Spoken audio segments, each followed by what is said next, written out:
Hello and welcome back to the Power of Meditation Summit. And I'm here with Jacob Kyle, founder of Embodied Philosophy. Such a treat to get to be with you. Thanks for coming, Jacob. Thank you so much for having me, Kelly. It's a pleasure. Yeah. So, Embodied Philosophy is a platform that's just full of magic. And so, I hope people will go to embodiedphilosophy.com and just check it out. And we do have a pretty amazing gift, which I'll talk about a little bit later, but a really nice discount for folks that want to play inside your platform. But let me tell them a little bit about you. So, Jacob Kyle's meditation teacher, writer, philosophy educator, and the founding director of Embodied Philosophy. He holds a master's in philosophy in classical Indian religions from Oxford, a master's in philosophy from the New School for Social Research, and a master's in science in political theory from the London School of Economics and Political Science. Jacob is a student of Kashmir Shaivism, scholar practitioner Paul Muller Ortega, and is a devoted practitioner of the Shaiva Shakta Darshana. So we can we can kind of contextualize that for folks that don't really know what that means.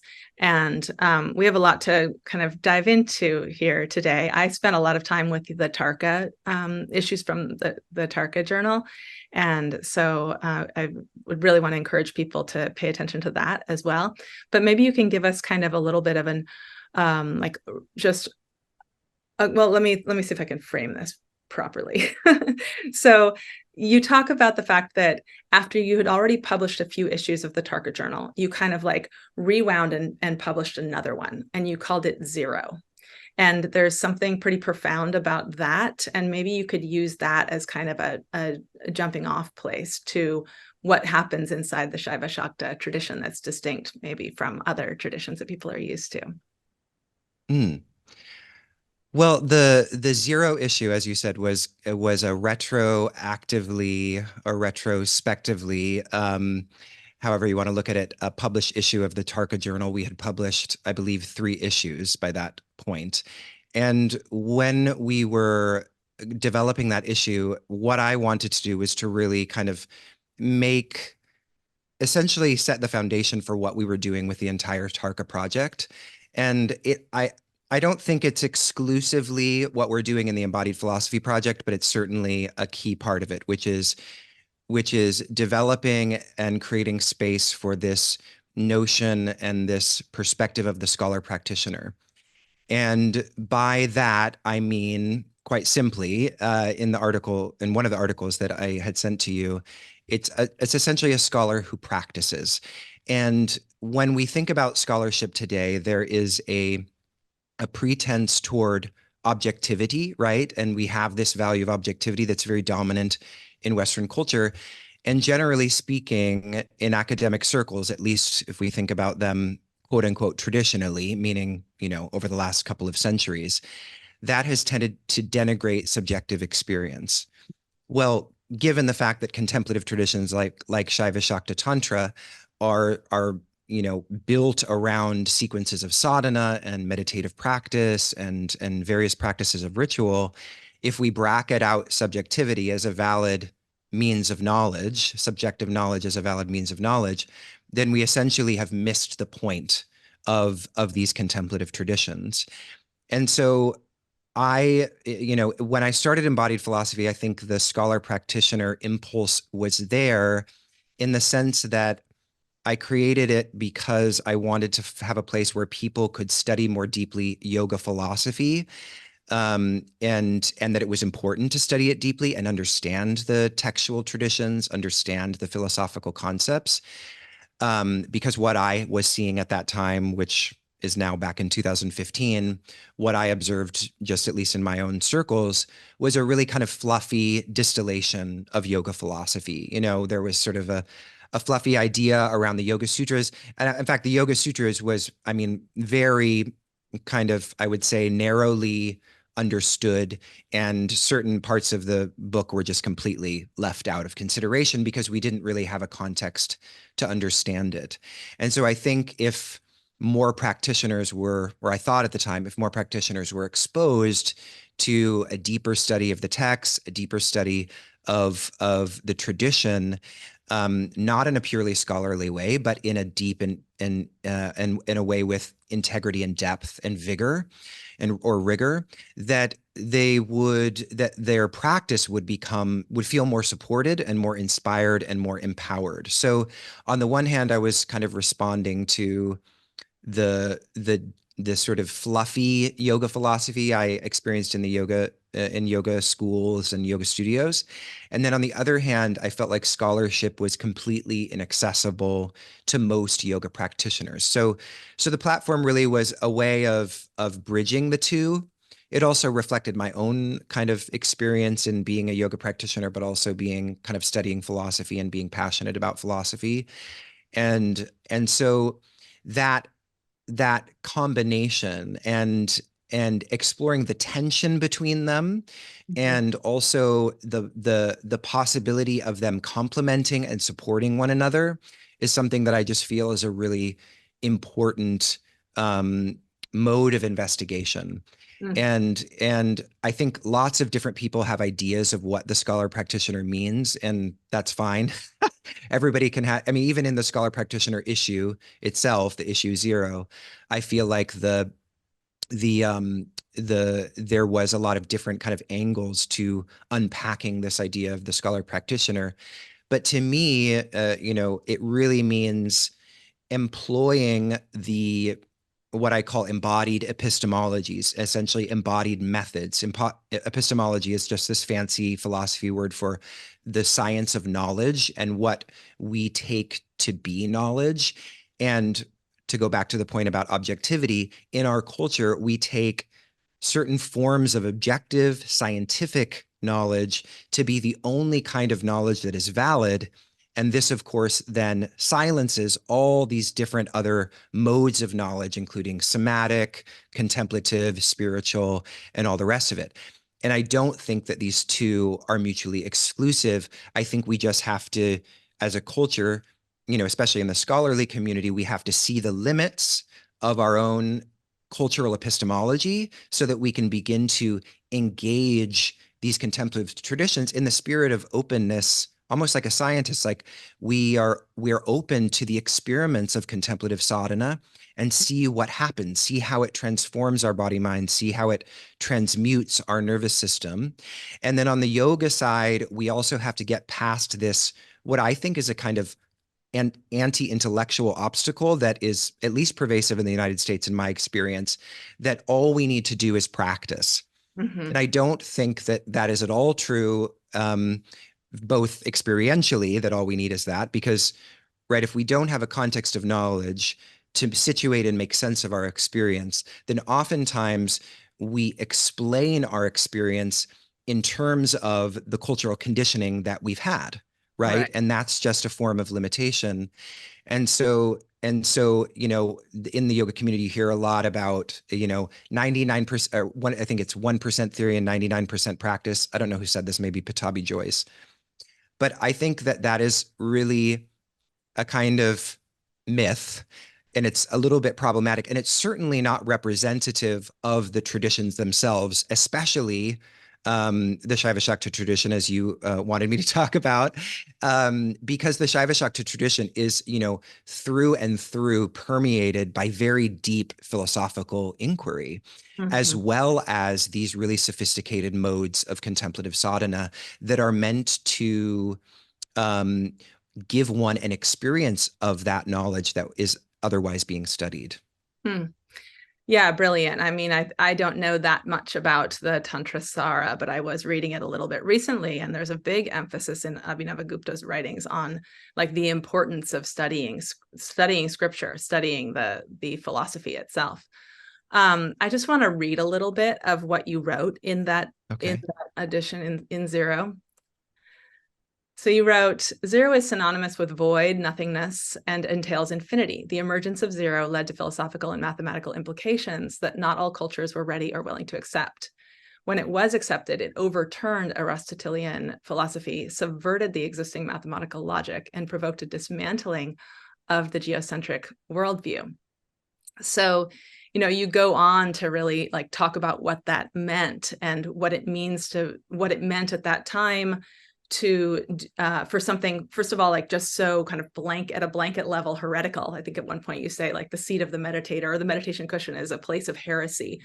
um so that willingness to dismantle what is clearly like a part of the scholar practitioner's role. And also I see in this kind of this movement from geocentric to heliocentric worldview is in a sense is like this metaphor from an orientation to the world that's really kind of self-centric, like egocentric, to more centered in the wholeness. And my understanding of the Shaiva Shakta philosophy in general, there's a huge amount of this, like, there's no real dividing line between Kelly and Jacob. Like the dividing line is more like between what is real and what is unreal, like what is true, what is consciousness, and then what is the veil that is sometimes within consciousness. Anyway, before I go on and on that, any thoughts on that? Yeah, it's interesting, the concept of zero, and the reason I was sort of bringing it up playfully and kind of metaphorically in a way to really express essentially what cannot be designated, right? So the zero is, we have at any point we enumerate, we are counting things that are existing in the world, and the zero points to the null place, the place of emptiness, which could also be seen as fullness, depending on, right? Emptiness in the Buddhist tradition, fullness in the Vedanta or the Shaiva Shakta tradition, but they're both getting at the same thing, which is this experiential place beyond concepts that, in my view, contemplative traditions and really all spiritual traditions are in some sense building their architectures around. So as soon as we start to enumerate anything, the zero is always implied, and yet we forget about the zero, right? We become, obsessed with certain forms of identification, right? And so we number ourselves in various ways. And yet the zero is the silence within that is giving rise to the inspiration of all esoteric and spiritual modalities. And so I think my kind of metaphorical point in bringing zero into that conversation was just saying, let's attend to that as a worthy field of scholar practitioner study. Let's not forget that we can't actually touch zero with our intellectual discursive methods, right? We can talk about it as we're doing, we can poetically transcribe it in a way, but ultimately we need to touch that place experientially within ourselves, and contemplative traditions are giving us the tools to actually experience zero, right? And so I think that there's, I brought it up in the scholar practitioner article about studying of a peach, right? You can study the peach, you can know the scientific. I'm not a scientist, so I'll have trouble articulating this in scientific terms, but we can have a very beautiful discursive explanation of the peach, but unless we've actually sunk our teeth into it, we are not going to know the peach. And so I think analogously to that, with contemplative traditions, we run the risk of not constructing and making use enough of the contemplative strategies and technologies themselves that will give us a taste of the peach. And instead, we often, in some spiritual circles today, I think, get overly wrapped up in just talking about the peach, right? So I don't know if I answered your question, but that's sort of how I would try to get at, what the point of the zero was, that it's a metaphor for the experience of contemplative fulfillment that then gets enumerated in many different types of ways by different traditions. Mm-hmm, mm-hmm. Beautiful. Yeah, there's incredible depth actually just in this conversation about what is it to be a scholar practitioner? What is it to let your own subjective experience be the deepest ground, the most important laboratory, but how do we do that without rejecting what's core in the tradition? Another interesting quote here, hold on a second, let me see if I can find it. Well, let me just read this. This is actually a lot about what you just said, but to be a scholar practitioner then is precisely to straddle domains of the object and the non-object. Surely it must not neglect that which has been revealed, the knowledge and history of yoga, but it must simultaneously seek the revealing power that is encountered as a priori throughout the yogic process. So talk to us a little bit about the revealing power and maybe how that gets positioned inside the teachings of the Nataraj, perhaps, if you Oh like. yeah, sure. Well, you're reading from the article Yoga Apologia, which I really, in that one, I was reading a lot of phenomenologists at the time, and I was being extremely playful with my style, and I felt like I was really experimenting. But I was really trying to, and I'm sure it seemed a little obtuse to some folks who were reading it, but I was really trying to capture in that, in that passage that you mentioned, this idea that, the object, of course, is any object, and it can be a conceptual object, it can be an object in the world. And when we're talking about, I think in that passage, I was just very recently talking about maybe kaivalya, samadhi, these sorts of concepts. And without the concepts, right, we don't actually perceive them as a possibility. And, but without actually having the concept initially, we don't really have a sort of horizon through which, between ourselves and the end of that horizon, within which something can be revealed, like an experience of some sort of form of awakening or contemplative fulfillment. I won't put too, definitive a point on it, but there's many, of course, ways of thinking about that sort of subtle opening, subtle revealing that happens through the process of meditation or a contemplative sadhana more generally. But at the end of the day, kaivalya is not a objective state. It is not an object, right? It is actually the condition of having no objects within consciousness. So that's why it's often translated as aloneness or isolation, which is a little bit of a clunky term, because when we think of alone or being, in isolation, the very way in which we perceive that or think about that concept is that we are alone, but everything else is happening around us. But that in of itself is already a picture that is permeated with objective perception, right? Objects, isolated in space apart from each other. But a kaivalya is actually saying that there's an experience of consciousness that is prior to any objectivation at all. So kaivalya is not like when I am sitting in meditation, I'm like, kaivalya, it's here, there it is. But rather we only know it occurred, right? We only know samadhi happened. Well, some forms of samadhi, because there are samadhi with objects and without objects of thought.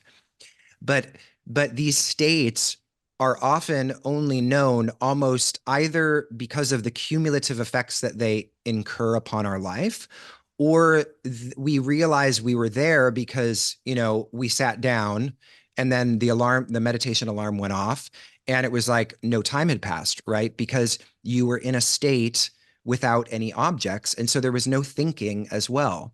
And so the if we don't have the words for these experiences, we Mhm. don't know that they're possible. And so I think words like kaivalya and samadhi, amongst many, many others, are essentially pointing to, with the object of a concept, they're pointing to an experience, but ultimately the experience isn't in that concept itself, right? We actually have to then sit down and do the sadhana, follow the practice technology, whatever it is we're doing, and then later, retroactively, we might think, I feel that might have constituted a samadhi state, or that would have been an experience of kaivalya because I was nowhere. Where was I, right?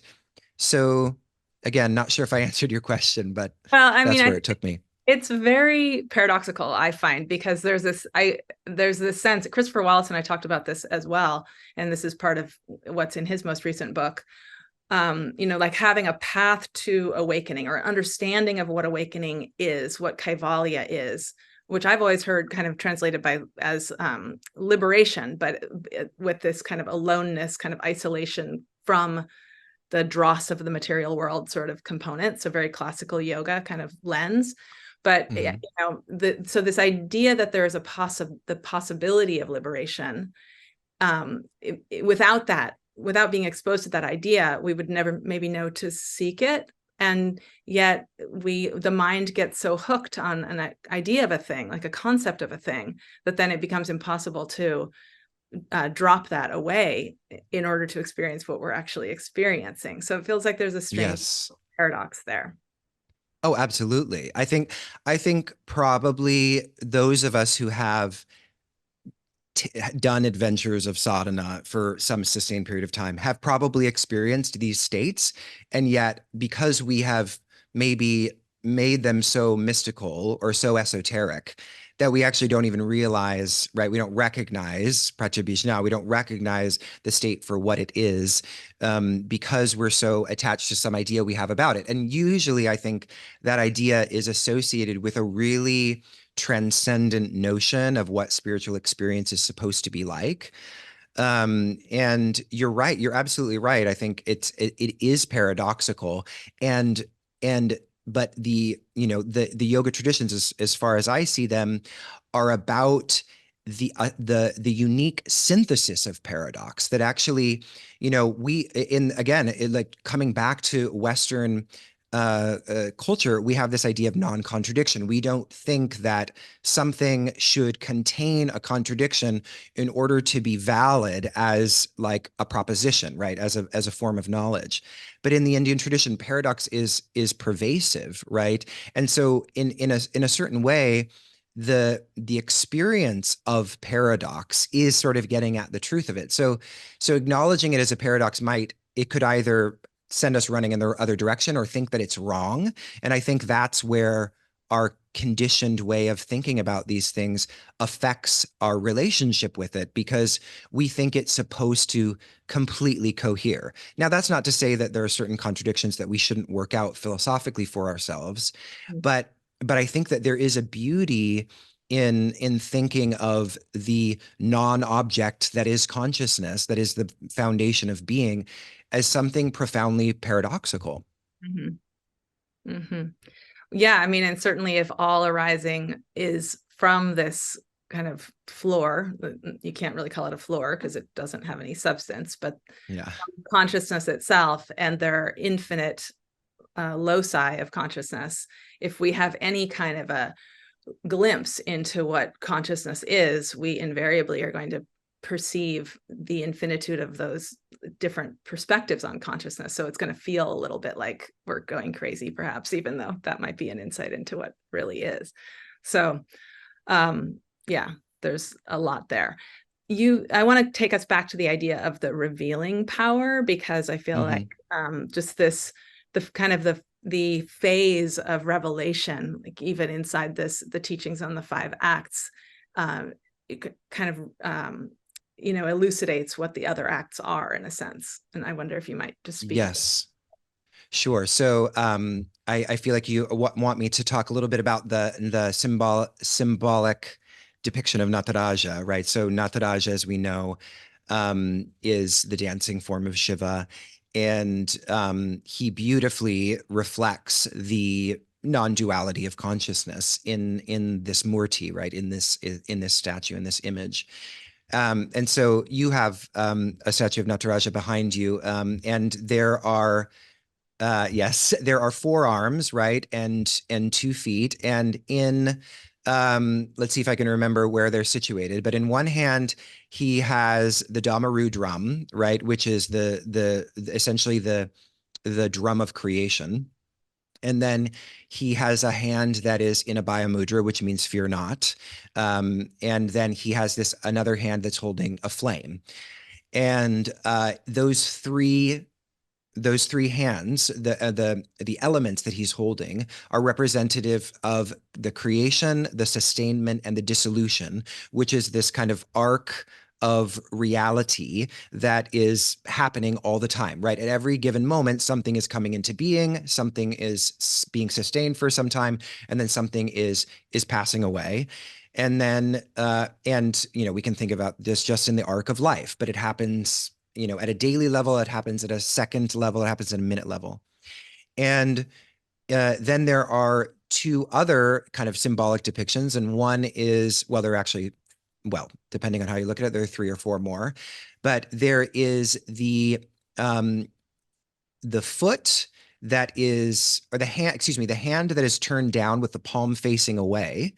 And this is representative of the concealing of reality, right? The fact that we are hiding from ourselves, act, in a way that we at the absolute level have actually chosen to do, right? We've made the decision, or rather, not our individual egoic self has made that decision, but the great cosmic consciousness has made the decision to conceal itself as our individuated identity. And then that hand very beautifully is pointing to an upraised foot, right? The upraised foot that is, the foot that's well, they're both dancing, I suppose, but the upraised foot is feet are very sacred in the Indian tradition, and one is often prostrates oneself at the guru's feet.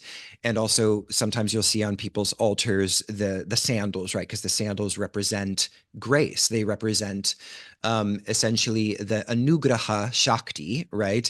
Which is the revealing function of reality itself. So on one level, everything is in this kind of cosmic dance of coming into being, sustaining for a while, and dissolving. And that's sort of like this cyclical, recycled process. And then there is this dimension happening simultaneously, this dialectic of awakening and concealing. And you can think about it as a game of hide and seek. In fact, that's not an original idea. That comes from Alan Watts, I believe, was the first place I heard that. And in this concealing and revealing dialectic of our lives and of really cosmic reality itself, according to the Shaiva Shakta tradition, is the dance of life. And it happens infinitely. I mean, depends on who you ask. Different teachers will say, well, you are ultimately looking to liberate yourself from the cycles of samsara, and at some point you'll be you'll be beyond that cycle. But from the non-dual Shaiva Shakta perspective, it's a non-dual tradition. There's nowhere else to go but here. Everything is already here because nothing is separate or different from what is already here. And so in some sense, the awakening the awakening happens, the revealing happens potentially in this very lifetime. But I think it's also interesting to think about the sort of subtle variations of this, and that it's not like you were suggesting before. Actually, I think it isn't. Sometimes we get stuck on this idea, and it happens in popular spirituality a lot, that like there is this state of enlightenment. Like I've interviewed a lot of people for Chitheads, as you've interviewed a lot of people, and it's shifted a little bit. But I remember at the beginning, it seemed like every spiritual teacher had this story of like their awakening, as if like it was just one moment and then they were on that higher level and everybody else was down here hoping that their, peak spiritual experience would happen. And I think it's a really sort of, it's not a non-dual perspective in my opinion. And it's a bit of a problematic view because it suggests that, again, there's this hierarchy. And I think that concealing, revealing, dance happens in subtle ways throughout our lives. And actually we can become quite I can remember, being in states just sort of like in that interstitial space between waking and dreaming, right? Which is itself a kind of auspicious space in yoga traditions. And sometimes you're there. I feel like it's a common experience. Sometimes you're in that space and you just know, right? You're just in this feeling of knowing, or you understand something, and as you're waking up, you want to write it down because like, I got it. I don't know what I got, but it's there and it's profound. And if I can just write it down, and then as you become concealed into your own linguistic, identified position, you lose it, right? It disappears. It falls back into the ocean of consciousness. And so I feel like we do ourselves maybe a disservice of thinking that the revealing is a sort of linear trajectory upward, and that actually these moments of realization and revelation are happening in subtle ways throughout our lives. And that's another thing I think we could do. We could develop more of a language around talking about that and acknowledging that and affirming those moments as really unique and special and auspicious in Yeah. their own ways. I mean, just that kind of rubbing together of concealment and revelation is incredible. I mean, I read something recently about how, like, dream states have been studied, and like the process of what the mind is doing in the dream state is exactly what is happening during the waking state, except for in the waking state, we're constantly checking against what we can perceive in so-called outer reality. Like, the doors of perception are in contact with the things of this world, and that's providing a constant restraint on what the mind would otherwise be able to do. And so, in a sense, Mm-hmm. like, our waking life is the concealment, because our consciousness is colored by contact with the outer world, and therefore we, to quote Chamaraja, I think seventh sutra of the sutras on recognition, something like, we therefore, maybe it's not the seventh, ninth, we wander deluded, like as samsarins, because we're in Mm-hmm. that contact, and it's an inevitable byproduct of consciousness coming into the world of form, that there's constraint that occurs. But we think of the Mm-hmm. day as, we think of the day as light, and the night as concealment, and in fact it's maybe the opposite. But nonetheless, it feels like that. I totally hear what you're saying, that it's really a flawed paradigm to think that there's some enlightenment experience, and that we have somewhere to get. I mean, the image of, like, the night sky is coming to mind. Like, maybe it's just like having this sense of the profundity of the darkness that is being Mm-hmm. the world, and then it's kind of pierced through by moments of light. Yeah. And also, I think, it feels like you're touching on a beautiful point, which is that, the Murti is symbolic of the divine reality, which also, includes apasmara, right, which is the demon of forgetting or the demon of ignorance, who is underneath Nataraja's foot. And we think, well, he's trying to repress that, but really it's all part of the Murti, right? The ignorance is part of the Murti, the concealing and the revealing is part of the Murti. So when we think about the entire Murti as being a symbolic depiction of divine reality, then, like you're saying, the darkness, the concealing is also divine. And so it's not that we're looking to get, I mean, this is where the non-dual traditions are extremely different from those dualistic traditions that think, and I don't think, I think sometimes we say, oh, the Vedantas, I mean, there's lots of misunderstandings. There's non-duality is pervasive throughout a lot of different traditions, and there's ways of reading, um, Vedanta in a way that's very aligned with Shaiva Shakta Tantra and even classical yoga. But when non-dualists want to distinguish themselves from dualistic systems, they often point to some traditions of thought that denigrate the body, right? And say that the body is essentially a, meat tube of piss and shit, and we're just looking to get out of it and beyond it and to purify ourselves and to, live in some alternate plane in our pure, soul-like state. And of course, the Shaiva Shakta tradition isn't saying that. It's saying that, every individuated experience is itself at some level is a completely, like, equal expression of the divine consciousness.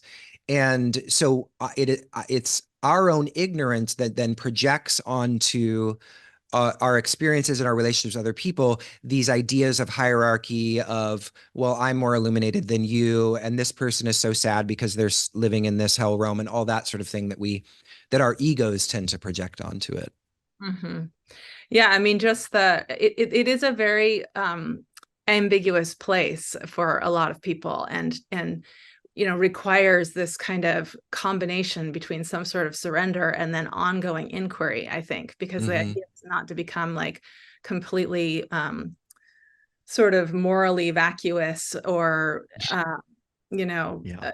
relativistic, and yet it is a very different tradition in that, you know, to speak to something we were talking about before we hit record, you know, there's not a whole lot of like moral, like very identified moral code, except for to recognize everything as self, which is a Hmm. pretty big moral code, as it turns out. Yeah.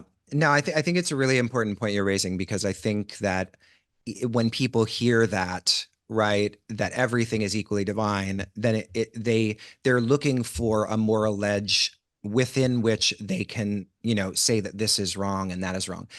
And I think it's really my teacher Paul often speaks about this, that we can't, like, on some level, yes, that is true from an absolute perspective, but we are not perceiving the world from the absolute perspective, right? We are not in a state of non-dual consciousness where we are experiencing ourselves simultaneously with everything that is, in such a way that we can really make sense of that. So we fall into contradiction, and we fall into misunderstanding and spiritual bypassing, quite frankly, when we take that explanation of reality as a moral justification, right? We actually, because again, it goes back to this idea of just talking about these traditions and not actually engaging with the spiritual technologies of which they are a part. And as we were saying, in that portion of our conversation before we started the interview, at least according to Abhidharma, who's one of the thinkers that I study very closely, that ethical formation process happens as a result of your sadhana. And so you become essentially, or you have more insight into the nature of morality. You have more skillfulness around moral decision making and ethical perspectives when you are engaged in that sequence of sadhana, and when you are actually, you know, doing the work of cultivating the nervous system such that you can understand things at a sort of more subtle level, I guess. Yeah, yeah, and the, you know, the practices show us so much about like the mind's tendency to defend and to kind of Hmm. want to bolster the separate self and become something that we're not, or protect our reputation, or all of the like slippery things that that conditioned mind does. And Yeah. without sadhana, it's very hard to you know, see that stuff, much less kind of cop to it, the impact that it has on your life, or recognize how a lot of what you would consider amoral activity in others probably has similar roots to what you've experienced inside of Yes. yourself. Yeah. Now, this takes us kind of toward a direction I wanted to go. You know, one of the other articles that you sent me is called "God is Queer," and I think, yeah, and it's amazing. I'm going to read from it again, and then maybe I'll be able to explain why I feel like you just linked me into it. Maybe I won't. We'll see. So you said, let us now take steps to reappropriate the word God, which has for too long haunted many queer people in the Judeo-Christian world as a dogmatic overlord who looks down upon the promiscuous citizens of Sodom with rage and spite, who at best hates the sin, not the sinner, when nearly every homo alive knows that the two cannot be separated. Yes, God, for many of us, has been a hater and a bully, or at least an inspiration for the many bullies and haters who have skulked in the dark corners and hallways of our lives. And, you know, you go on, your writing is so beautiful. I loved getting to kind of bask in it for a little while. But you talk about this in the Thank wake. you. I've talked about how a lot of people who've been harmed by, you know, moralistic with twisted moral codes, kind of moralistic traditions, have been, you know, particularly folks with marginalized identities, but like almost anyone has been harmed in some way by the Mhm. way that these moralistic traditions are then foisted by the powers that be, yada, yada. And you talk about the fact that sometimes a way to heal that for folks is to move more toward atheism, or, you know, yeah, just some sort of a rejection of the concept of God. And you're suggesting that a reappropriation of God and a kind of understanding of the queerness of God is maybe the more healing path. So if you could just talk about that a little bit, I would be delighted. Yeah, not a small topic for sure. Yeah, I loved I felt I loved the opportunity to write that article, and that issue was obviously very important to me as someone who identifies as a gay man and a queer person. And I'll just speak a little bit to my personal experience. I lost my faith in God at a certain age. And I can remember it very viscerally. I used to have this image in my room. It was like a picture of Jesus at the Garden of Gethsemane on like the cross section of a tree trunk. It was very specific. I think it was actually a very popular image. I think I remember seeing it at some other homes. And I I have no idea how this conversation I had with this mentor woman who is like 10 years older than me, who I did theater with, but she told me something about ancient Greece, and I have no idea what it was. I can't remember exactly. But it in within the course of that conversation, I went from believing in God to not believing in God. And it was, I when I speak about it, which isn't actually very often, it was like a dark night of the soul for me because I felt completely unmoored Mhm. from the ground of what I knew to be real. And I remember sitting and looking at the Jesus in the Garden of Gethsemane and just crying hysterically, about like not having any source of meaning ultimately. And you know, I think a lot of what I've done with my life and the Embodied Philosophy Project really all and my explorations of philosophy, it took me many years to realize that I think I've always been seeking God in the way. I've always been looking for that substitute of meaningfulness that I lost at that early age. Now, the reason I lost my faith in God was because God was so narrowly defined. I say this in the article, like when God is so narrowly defined that it's possible to say one either believes or not believes in God, then you've narrowly defined God so much that that kind of dichotomy makes sense. But if, as the Shaiva Shakta traditions teach, God is everything, nothing, and anything in between, then it's a little bit more difficult to say one doesn't or does believe in God because both declarations are themselves already, according to the Shaiva Shakta perspective, already implying God in their very articulation. Because to articulate anything is an expression of God. So so if we had a larger container to and even I mean even in the obviously it was a Christian experience that I was having in that moment, but even in the Christian tradition there is a long theological debate about the nature of God. And even had I been exposed to that, which maybe if I had gone to the pastor and told him, maybe he would have given me some of these thinkers to explore. But really, it came at the time that I was also coming to grips with my own sexuality. And I think implicitly, even though at the time I don't think I would have put it this way, I was implicitly recognizing that I did not belong in this church, right? Mhm. I did not belong in that my experience and my identity as I was coming to know it no longer had a home. And then and I think that that was very much wrapped up in my own loss of faith in God. And so now I think of faith very differently, and I think that God is obvious. I think that it's only when we are stuck in these really narrow ideas of God that we lose the what is. If we just pause or engage in contemplative sadhana long enough to feel it, we can experience God everywhere.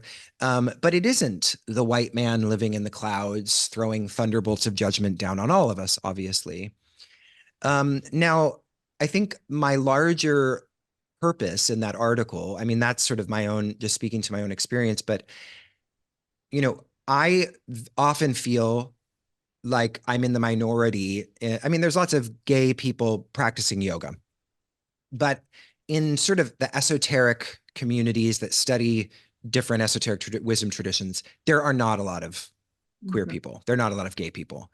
And I think that's partly because, as I said in the article, we have been, I say it at the end in a very polemical way, that God was taken from us, in the sense that, God was always used as a narrative force to judge and condemn to hell gay people, LGBTQ people, queer people, and that this has led to an understandable reaction in LGBTQ people to reject God and to essentially attach to another God, or the God of science, one could say, or at least, different modes of understanding, secular understanding, that they think are safe from the dogmatic perspectives that are, present in kind of fundamentalist religions.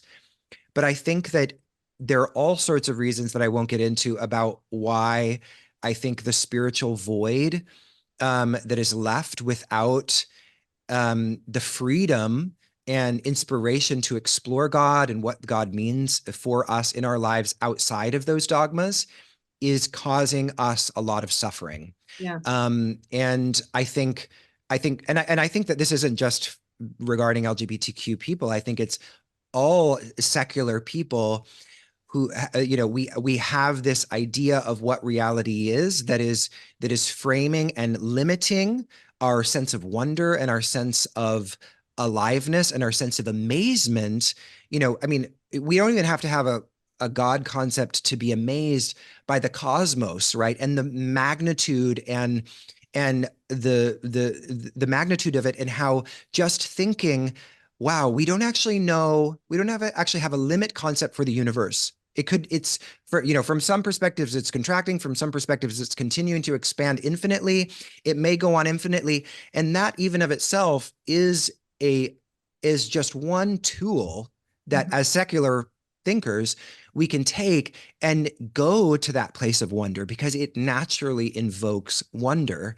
And, at least the ancient Greeks thought that wonder was the source of philosophy, right? And in the Indian tradition, often suffering is the source of philosophy. It's interesting to think about the dynamic of those two.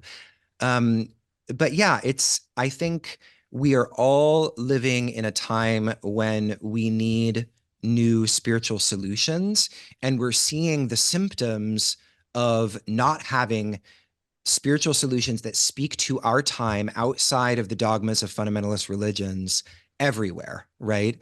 And the failure of particular ideologies to substitute that, that place that is reserved for the adventure of meaning and the adventure of fulfillment that is, spirituality. So beautiful. I feel like I could go on and on. Just I want to extract more of this beautiful wisdom and curiosity, but we should probably let our guests go and have their lives. But thank you so much for the immensity of your curiosity and your capacity to hold paradox. And you kind of brought us back full circle, in a sense, to this querying of what the infinite is. And we began with the infinite and the nothingness, and can come back to this place of, like, maybe, for those that have felt like cut off in any way from traditions that they can understand, maybe this querying into the Shaiva Shakta Tantra can give folks back to that place of infinitude. So I want to let people know a little bit about the free gift that you're offering. It's good Mhm. stuff. So Embodied Philosophy, as I said, is an extraordinarily extensive platform, basically a library of continuing education. And, Jacob and I went pretty deep here and esoteric, and I'm sure there's a lot of that, but also there's a lot of content that's also just very grounded in the things that one wants to know, in a sense, like anyone who's a meditator, a yoga teacher who just kind of wants the fundamentals. There are so many courses that you can explore there. And the coupon code that we'll send to you all in your email will give folks 25% off of the monthly subscription to the Wisdom School. So check it out. And thank you, Jacob. Thank you so much. You've lifted up so many voices, and just disseminated so much goodness through that platform and through your work. So deep bow to Thank you. you so much, Kelly. It's been such an honor to chat with you today. Thank you. All right, be well.